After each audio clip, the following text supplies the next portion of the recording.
Hi friends, today we will see very important concept called exponents.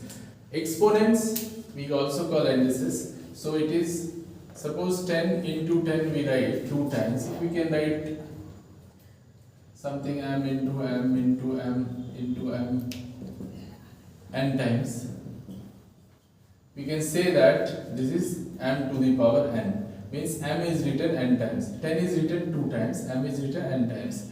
Similarly, you might have seen 10 to the power 5. It means 10 is written 5 times. Now, there are some laws of exponents.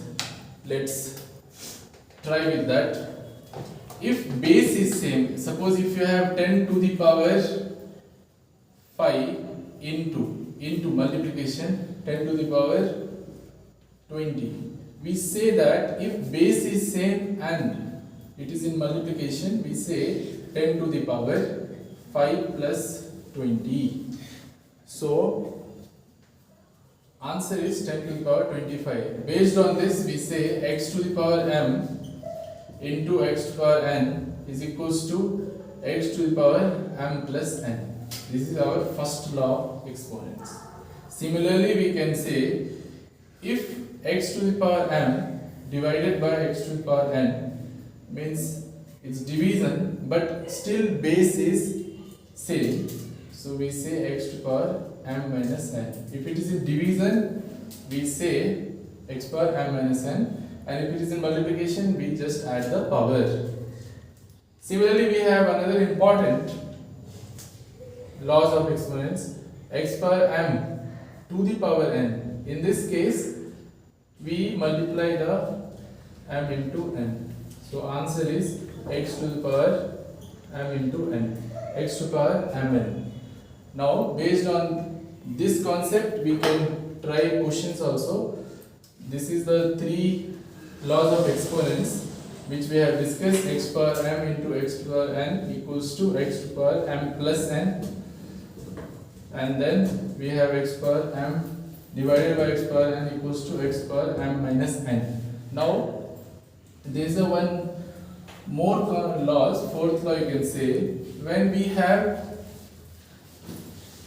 base different but power is same.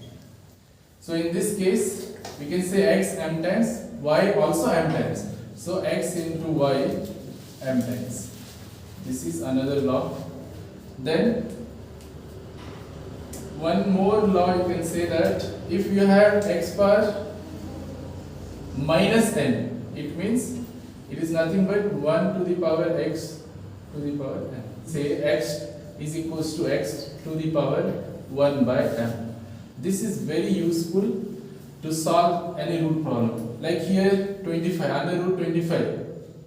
You can write under root 25 is equals to 25 to the power 1 by 2. Based on this, whatever is written here, you can write 1 by this. So here 2, square root we don't write, but other all we write 3, 4, we can write 5. Square root means if there is a just root symbol, it means here square root. Otherwise we write 3, 4, 5 like that. So here if nothing is there means it's just 2 automatically. So we write 25 to the power 1 by 2. So 25 is nothing but 5 square, and here it's 1 by 2. So 2 get cancelled, answer is 5. Everybody know under root 25 is 5. How to get? I have explained you. Similarly, you can do this cube root. It's 1000 third root, cube root. So we can say that this is 1000 to the power 1 by 3. Now this we can write 10 to the power 3. Now here 1 by 3. Just now we have seen x to the power m to the power n is equals to 10 to the power 3 into 1 by 3. So 3 get cancelled, answer is 10. Like that you can solve any question which is has roots. Okay, I hope it's clear. Thank you for watching.